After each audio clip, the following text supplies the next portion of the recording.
सिल्लोड इथं नगर परिषदेच्या वतीनं उभारण्यात आलेल्या लोकशाहीर अण्णाभाऊ साठे चौक सुशोभीकरण कामाचा लोकार्पण सोहळा आमदार अब्दुल सत्तार यांच्या हस्ते थाटात संपन्न झाला। लोकशाहीर अण्णाभाऊ साठे यांच्या जयंतीचं औचित्य साधून या कार्यक्रमाचं आयोजन करण्यात आले होते।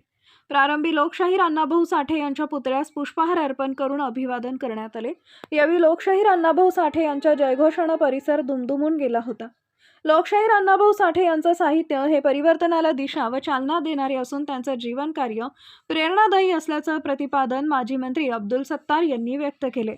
महाराष्ट्राच्या जडणघडणीत लोकशाहीर अण्णाभाऊ साठे यांच्या साहित्याचं महत्त्वपूर्ण योगदान मानलं जातं असं आमदार अब्दुल सत्तार म्हणाले। सिल्लोड इथं लोकशाहीर अण्णाभाऊ साठे यांच्या जयंतीनिमित्त नगर परिषद अंतर्गत लोकशाहीर अण्णाभाऊ साठे चौक कामाचा सुशोभीकरण कामाचा लोकार्पण सोहळा आमदार अब्दुल सत्तार यांच्या हस्ते पार पडला। यानिमित्त आयोजित कार्यक्रमात आमदार अब्दुल सत्तार बोलत होते।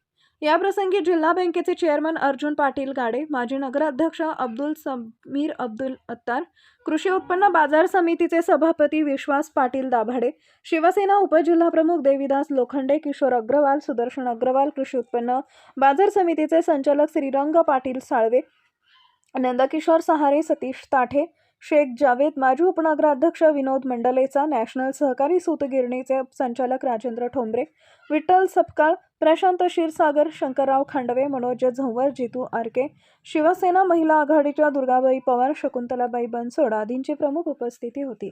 न्यूज 18 सह्याद्री सिल्लोड प्रतिनिधी मुजीब शेख।